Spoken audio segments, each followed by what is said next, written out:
तो हेलो दोस्तों, आप सभी का स्वागत है रोजगार विद खुशी चैनल पर। मेरा नाम मनोज, मैं आप सभी का स्वागत करता हूं। तो आज जो हम पढ़ेंगे वो मौर्योत्तर काल का दूसरा वीडियो पढ़ेंगे। और जो हमने इससे पहले वीडियो में समझा था वो पहला वीडियो समझा था, जिसमें मौर्य काल के बाद, जिसमें मौर्य वंश के बाद छोटे छोटे वंश आते हैं, ब्राह्मण वंश आते हैं, तो वो समझा था हमने। और अब जो समझेंगे हम, जो छोटे छोटे वंशों में टूट जाता है तो उसके बाद जो विदेशी आक्रमण होते हैं तो उन्हें समझेंगे। आज जो समझेंगे हम, जो मौर्योत्तर काल में विदेशी आक्रमण होते हैं तो उन्हें समझेंगे।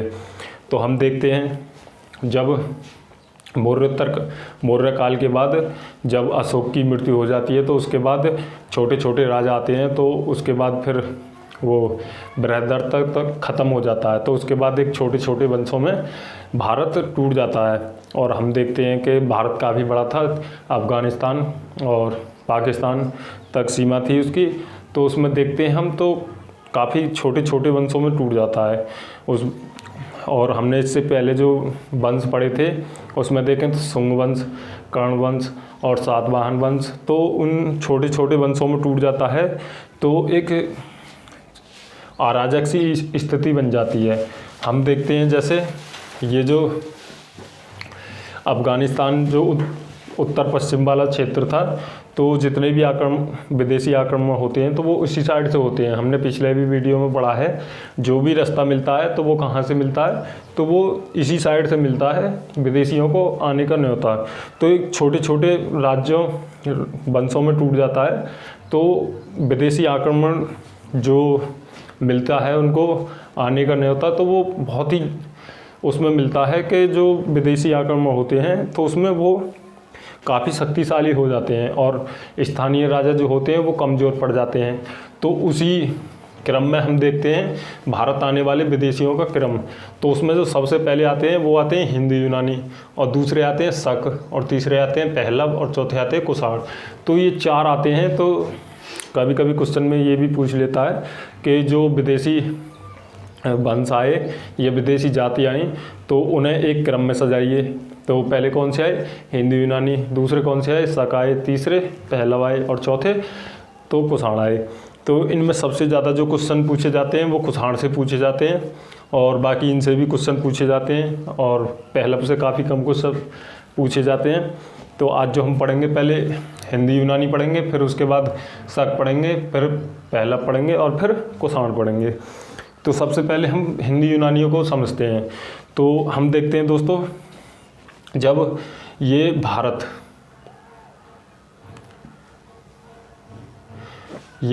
और ये पाकिस्तान और ये अफ़गानिस्तान, तो जब ये हिंदू यूनानी आते हैं तो ये पहले अफ़गानिस्तान में आते हैं, फिर आगे बढ़ते बढ़ते पाकिस्तान, और पाकिस्तान के कौन से क्षेत्र में? तो पंजाब क्षेत्र में पाकिस्तान के में, और सिंध क्षेत्र में। तो इनमें ये अपना जो साम्राज्य है उसी में विस्तार करते हैं, और उसमें विस्तार करते हैं। तो फिर देखते हैं जो हिंदू यूनानी और शासक थे, जो सबसे पहले आक्रमण करते हैं वो कौन करते हैं, तो उन्हें पढ़ते हैं। जो सबसे पहले आक्रमण करते हैं वो बैक्ट्रियाई शासक कौन करते हैं? डेमेट्रियस। तो डेमेट्रियस का नाम याद रखेंगे दोस्तों, क्योंकि जो सबसे पहले हिंदू यूनानियों में अगर कोई आक्रमण करता है तो वो कौन करता है? तो वो करता है डेमेट्रियस। और इसने भारत पर जो आक्रमण किया था तो वो कौन कौन से क्षेत्र में किया था? तो वो अफ़गानिस्तान और पंजाब के दो क्षेत्र, पंजाब और सिंध, तो इन दो क्षेत्रों में आक्रमण किया और बहुत बड़े साम्राज्य को मतलब विस्तार बना लिया। और उसी में लगभग ये 190 BC के आसपास किया। और जो हम देखते हैं, जो वहीं स्थापित एक राजधानी बनाते हैं, तो क्या बनाते हैं? ये साकल, जो लगभग पंजाब में, उसमें पाकिस्तान में पड़ती है। तो पाकिस्तान में कौन सी राजधानी बनाते हैं? ये पाकिस्तान के क्षेत्र में, तो साकल। और आधुनिक रूप में बात करेंगे तो ये किस नाम से जानी जाती है? तो ये सियालकोट के नाम से जानी जाती है। और इसके बाद जो हम बात करें तो इस जो वंश का जो सबसे प्रतापी राजा हुआ वो कौन हुआ? तो वो हुआ मेनांडर। और मेनांडर की बात करें तो 2-3 क्वेश्चन इनसे ही बन जाते हैं। तो मेनांडर कौन था? तो हमने पिछले वीडियो में भी पढ़ा है, जो शुंग वंश में जो पुष्यमित्र शुंग होते हैं वो किसको पराजित करते हैं? तो वो मेनांडर को पराजित करते हैं। तो एक क्वेश्चन ये भी बन जाता है, और दूसरा क्वेश्चन ये भी बन जाता है कि मेनांडर जो मेनांडर है और बौद्ध धर्म के जो भिक्षुक थे नागसेन, उनसे इनकी मुलाकात होती है और इनके प्रश्न और उत्तर के जो जवाब हैं वो किस में है, मिलिंद पर्व में। तो एक ये भी क्वेश्चन बन जाता है, तो इनसे 2-3 क्वेश्चन बन जाते हैं मेनांडर से। तो हम सबसे पहले ये देखते हैं जो मेनांडर है, जो प्रमुख शासक या प्रतापी राजा कौन था, तो मेनांडर, और उसको एक अन्य नाम से भी जानते हैं, तो वो मिलिंद। और ये लगभग 165 से 145 BC के आसपास रहे। और अगर मेनांडर की बात करें तो मेनांडर और जो बौद्ध भिक्षु थे नागसेन, उनकी मुलाकात होती है। तो उस मुलाकात में जो होती है तो उससे पता चलता है कि जो नागसेन है और जो मेनांडर है, मेनांडर उनसे क्वेश्चन करते हैं और किस बारे में करते हैं, तो वो बौद्ध धर्म के बारे में करते हैं और कुछ जीवन के बारे में करते हैं। तो नागसेन उनके उत्तर देते हैं, तो काफ़ी उत्तर सही देते हैं और सही देने के पश्चात जो मेनांडर होते हैं वो बौद्ध धर्म को अपना लेते हैं। और इसी क्रम में देखते हैं तो दोस्तों जो मेनांडर हैं और नागसेन के प्रश्न जो उत्तर मिलते हैं उनका संकलन जो मिलता है वो मिलिंद पनों में है। और इन जो प्रश्न उत्तर होते हैं इन सभी को जो संकलित किया है वो एक पुस्तक में संकलित किया है, उसका नाम है मिलिंद पनों। अगर मिलिंद पनों की बात करें दोस्तों तो इसे मिलिंद के प्रश्न भी कहा जाता है, मिलिंद प्रश्न भी कहा जाता है। और जब ये हिंदी यूनानी से बस इतने ही क्वेश्चन आते हैं और देखें तो बस ज़्यादा नहीं, 3-4 क्वेश्चन महत्वपूर्ण बनते हैं। जो सबसे पहले आक्रमण किया किसने किया, डेमेट्रियस ने। और इसने भारत के किस क्षेत्र को जीता, तो अफगानिस्तान और पंजाब के 2 क्षेत्र, पाकिस्तान के 2 क्षेत्र पंजाब और सिंध को जीता। और जो राजधानी स्थापित की वो पाकिस्तान के साकल में स्थापित की, जिसे आधुनिक रूप में हम सियालकोट के नाम से जानते हैं। और जो इसका सबसे प्रमुख और प्रतापी राजा हुआ वो कौन था, तो इसका प्रमुख राजा था मेनांडर, और जिसे अन्य नाम से भी जानते हैं मिलिंद। और मेनांडर और नागसेन के प्रश्न उत्तर का संकलन जो मिलता है वो किस किताब में मिलता है दोस्तों, तो वो मिलता है मिलिंद पनों में। और जो ये हिंदी यूनानी आए इनसे क्या प्रभाव पड़ा भारत पर, तो उन्हें पढ़ लेते हैं। तो सर्वप्रथम जो सोने के सिक्के प्रचलित किए वो किसने किए, तो वो हिंद सेना यूनानियों ने किए। और हिंदू यूनानियों की बात करें तो सबसे पहले तो इन्होंने सिक्के तो जारी कर दिए, लेकिन जो सबसे व्यवस्थित रूप की जो जानकारी मिलती है कि ये सिक्के से पता चलता है कि ये किस काल के हैं, कौन सा राजा रहा है इस काल में, तो एक व्यवस्थित रूप की जानकारी मिलती है। क्योंकि जो हिंदी यूनानी थे उन्होंने अपने सिक्कों पर काल को अंकन किया था, राजा के चित्र को अंकन किया था, तो उससे जानकारी मिलती है। और वर्तमान में भी देखें तो वर्तमान तक ये जो विधि है ये लागू है और इससे प्रचलित मतलब जो जानकारी मिलती है वो एक काफ़ी व्यवहार मिलती है। और इसके बाद देखें तो दोस्तों गांधार कला के विकास में और इन यूनानियों की बात करें तो ये पहले से ही एक आर्ट, कौन सी आर्ट, तो ये है हेलेनिस्टिक आर्ट। तो ये हेलेनिस्टिक आर्ट से परिपूर्ण थे। और तो हम बात करते हैं दोस्तों हेलेनिस्टिक आर्ट, तो ये पहले से ही परिपूर्ण थे। और इनकी जो हेलेनिस्टिक आर्ट और भारत की कला की बात करें तो इनका जो सम्मिलित रूप था वो पाकिस्तान के क्षेत्र में था, उत्तर पश्चिम में, भारत के उत्तर पश्चिम में। तो वो जो कहलाया वो कौन सी कला कहलाई, तो वो गांधार कला कहलाई। तो ये क्वेश्चन भी बन जाता है, गांधार कला का जो मिश्रण रूप है वो किस कला से है, भारत की कला से, और अन्य कला कौन सी है जिसका मिश्रण है, तो वो भारत की कला और हिंदू यूनानियों की हेलेनिस्टिक आर्ट से मिश्रित रूप है। और इसकी अगली बात करेंगे हम, जो मथुरा कला है तो वो आगे पढ़ेंगे हम, तो मथुरा कला कहाँ की है तो वो आगे करेंगे। और इसके बाद देखें तो नाट्य में पर्दा, तो जो नाटक होते थे तो उसमें पर्दा था, तो पर्दा की प्रचलन थी, पर्दा उठाने की प्रचलन और पर्दा गिराने की प्रचलन थी, तो वो किस में थी, तो वो इसमें ही थी। तो इन हिंदी यूनानियों की जितनी भी वो हैं वो सब इसमें ही मिलती हैं। हिंदी यूनानियों को अन्य नाम से भी जाना जाता था, इंडो ग्रीक और बैक्टीरियाई। तो दोस्तों इससे कुछ समझ में आया होगा। तो आगे हम देखते हैं शकों की। तो इसके बाद जो शक आते हैं तो हम शकों के बारे में बात करते हैं दोस्तों, थोड़ा समझ लेते हैं पहले, तो उसके बाद हम समझेंगे जो क्वेश्चन बनते हैं शकों से। तो शक कौन थे, तो शक जो भारत आए थे तो ये मध्य एशिया से आए थे, तो ये चारागाह की खोज में आए थे और यहाँ ये आते हैं तो ये 5 शाखाओं में बढ़ जाते हैं। तो 5 शाखाओं में जो सबसे महत्वपूर्ण होती है तो वो कौन सी होती है, तो वो पश्चिमी शाखा होती है। और एक एक करके देखेंगे दोस्तों इन शकों के बारे में, कुषाण और पहलव तो आदि देखेंगे। तो यूनानियों के बाद तो शक आए, जो कहाँ से आए, तो वो मध्य एशिया से आए और शकों की 5 शाखाएँ थी, जिनमें सबसे प्रसिद्ध कौन सी थी, तो वो थी पश्चिम शाखा। और इसमें जो प्रमुख शासक थे या प्रतापी राजा कह सकते हैं हम, तो वो कौन थे, रुद्रदामन। ये लगभग 130 से 150 ईस्वी तक रहे। और इसके बारे में बात करें तो चंद्रगुप्त मौर्य ने एक सुदर्शन झील का निर्माण करवाया था। तो इन जो ये हैं शक, इनके आते आते वो झील काफ़ी गंदी और काफ़ी झाड़ी फाड़ी उग गई थी, तो वो काफ़ी बंद हो गई थी। तो वो झील के निर्माण में अगर जीर्णोद्धार देखें तो वो किसने करवाया था, तो वो रुद्रदामन ने करवाया था। मतलब दोबारा से ठीक किसने करवाया था, तो वो रुद्रदामन ने करवाया था। और इसके बाद देखें तो जो रुद्रदामन थे वो संस्कृत के बड़े प्रेमी थे और इन्होंने संस्कृत में एक वो भी दिया है अभिलेख, उसका नाम है जूनागढ़ अभिलेख। तो सबसे पहले जो देखते हैं हम कि जो संस्कृत के बड़े प्रेमी थे ये रुद्रदामन। और अगर अलग बात करें हम इनसे तो पहले हम देखते हैं तो पहले भारत में कौन सी वो मिलती थी, ग्रीक मिलती थी, अरमाइक मिलती थी और जो ब्राह्मणी थी और खरोष्टी लिपि थी। तो उनमें ही अभिलेख मिले हैं। अगर अभिलेखों की बात करें तो अशोक के टाइम से शुरू हुए थे अभिलेख, और उनमें कौन सी लिपि मिलती हैं, तो वो सारी चारों लिपि मिलती हैं। जैसे देखें तो खरोष्टी, ब्राह्मी, अरमाइक और ग्रीक। अगर इसकी बात करें तो सबसे पहले हमें देखने को मिलता है संस्कृत में पहला अभिलेख, और वो कौन सा है, जूनागढ़ अभिलेख। तो ये किसने दिया था, तो ये भी रुद्रदामन ने जारी किया था। और इसकी जो जानकारी मिलती है वो मौर्य वंश की जानकारी के पश्चात मिलती है। अगर इसमें देखें, इसके बाद देखें तो इनसे यही क्वेश्चन बनते हैं शकों से। जो सबसे प्रतापी राजा थे रुद्रदामन, और लगभग 130 और 150 के एडी के आसपास या ईस्वी के आसपास, और सुदर्शन झील का दोबारा से जीर्णोद्धार करवाया। और जो निर्माण करवाया वो किसने करवाया, तो वो चंद्रगुप्त मौर्य ने करवाया। किसका, सुदर्शन झील का। और इसके ये संस्कृत के बड़े प्रेमी थे। और इसके बाद देखें तो इन्होंने संस्कृत में एक अभिलेख भी दिया है, उसका नाम है जूनागढ़ अभिलेख।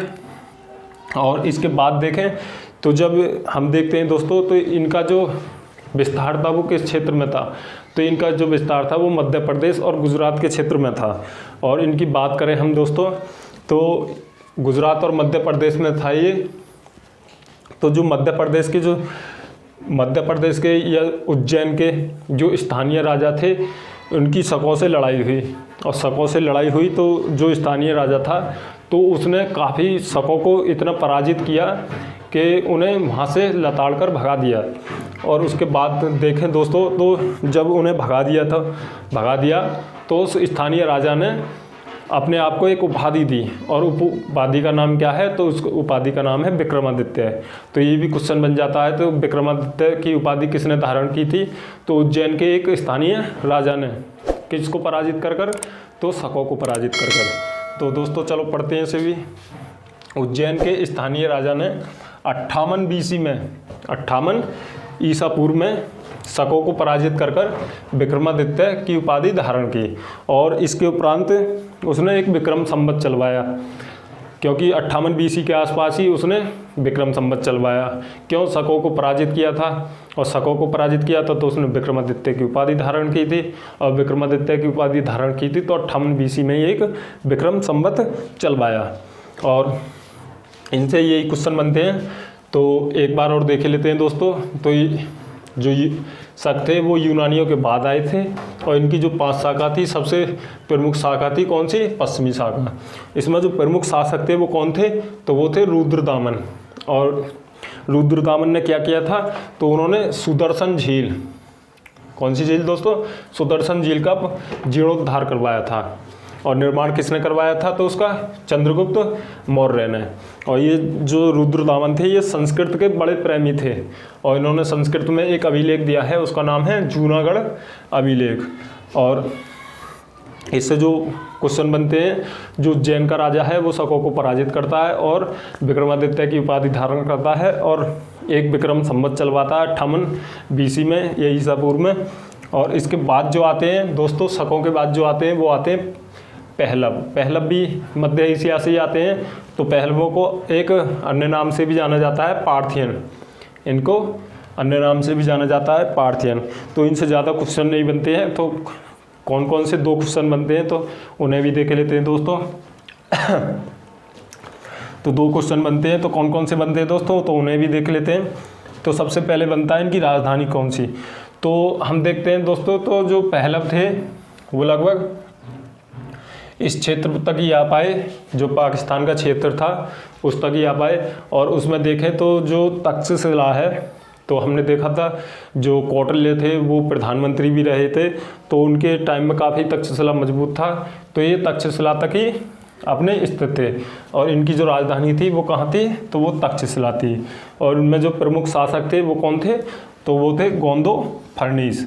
और गोंदो फर्नीस की बात करें तो एक सेंट थॉमस पादरी थे, तो इन्हीं के शासनकाल में लगभग भारत आए थे और उन्होंने ईसाई धर्म को भारत में प्रचलित किया था। तो वो किसके टाइम पर आए थे, तो वो गोंदो फर्नीस के टाइम पर आए थे। कौन थे वो पादरी, तो सेंट थॉमस पादरी थे। और इसके बाद देखें दोस्तों, तो सबसे मोस्ट और इम्पोर्टेंट है कुषाण वंश, जिससे काफ़ी क्वेश्चन बनते हैं। तो दोस्तों इससे ये जो कुषाण हैं ये कहाँ से आए थे, तो ये लगभग चीन से आए थे। और हम बात करते हैं चीन से आए थे, तो चीन से ये सीधे तो आए नहीं थे। तो हम देखते हैं दोस्तों, तो जो चीन है वो भारत के उत्तर में स्थित है। और उत्तर की बात करें तो इसमें ये पहाड़ी हिमालयन क्षेत्र है, तो ये सीधे तो आ नहीं सकते थे।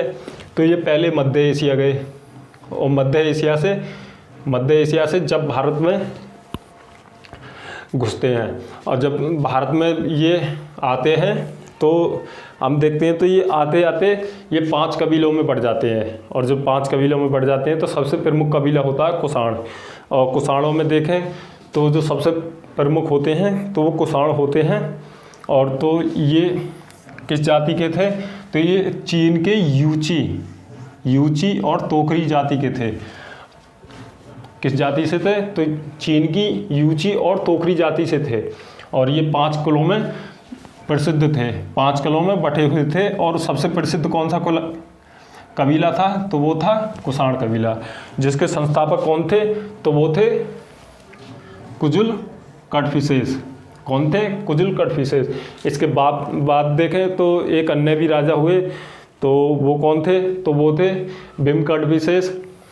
कौन थे दोस्तों, बिम कटफिसेस। और इसके बात करें तो जो सबसे पहले सोने के सिक्के चलाए थे तो वो किसने चलाए थे, तो बिम कटफिसेस ने।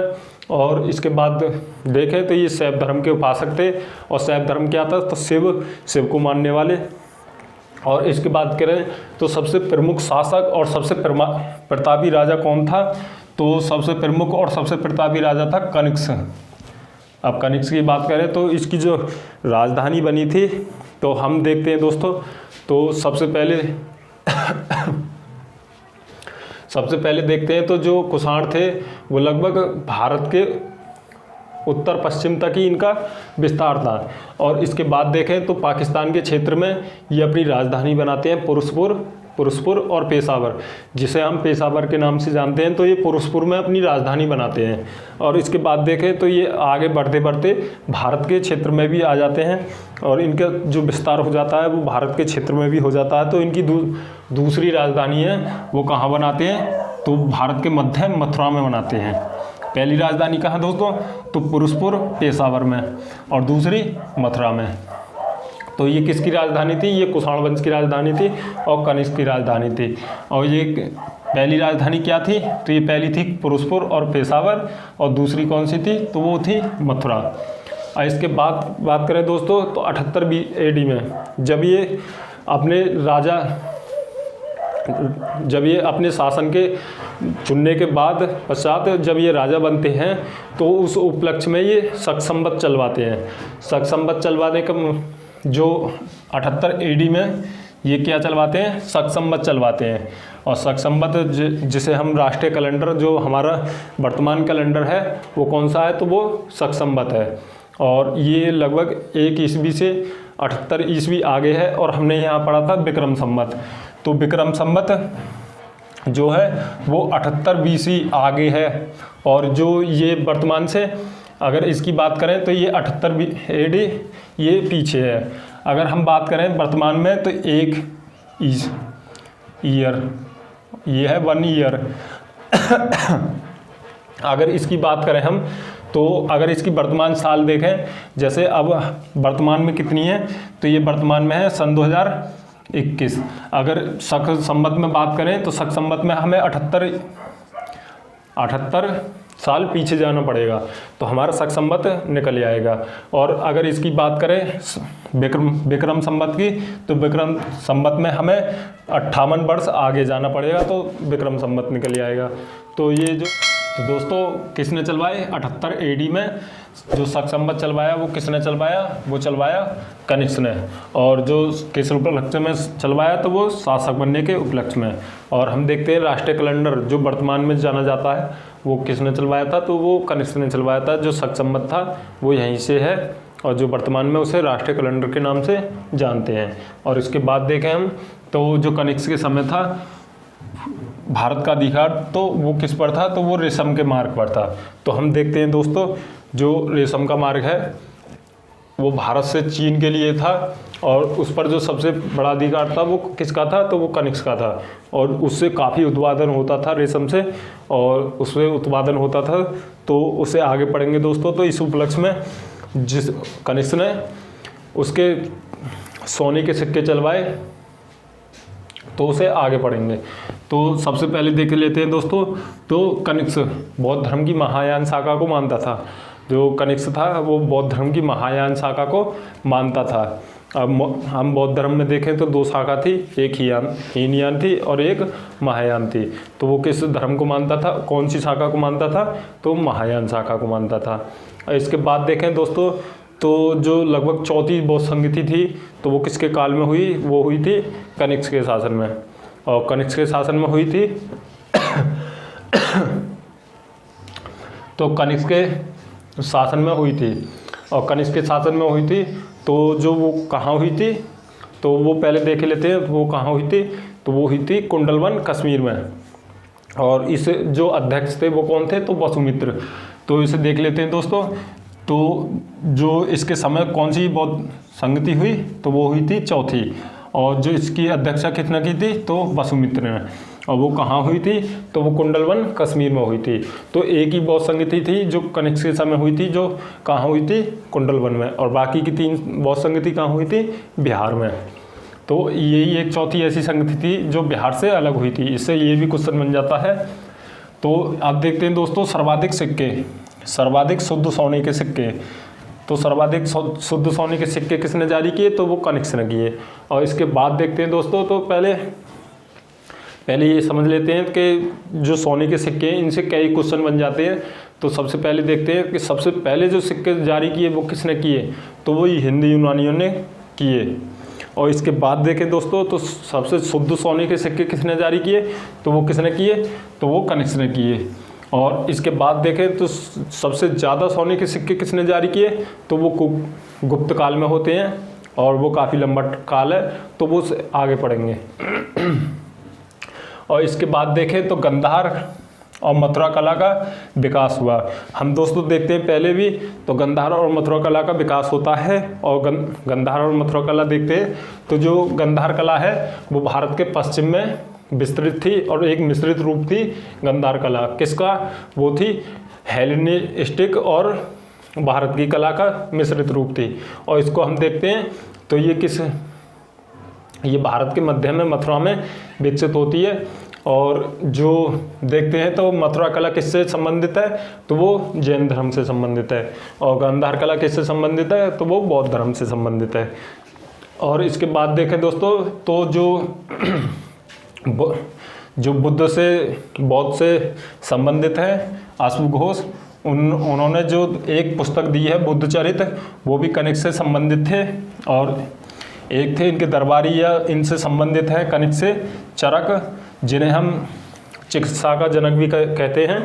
तो उनकी एक चरक संहिता है। और जो एक है सुश्रुत, और सुश्रुत को देखते हैं दोस्तों, तो सुश्रुत भी कनिष्क से संबंधित है और इन्होंने भी एक रचना की है। किसकी? तो वो सुश्रुत संहिता की रचना की है। इन्हें किस नाम से जाना जाता है?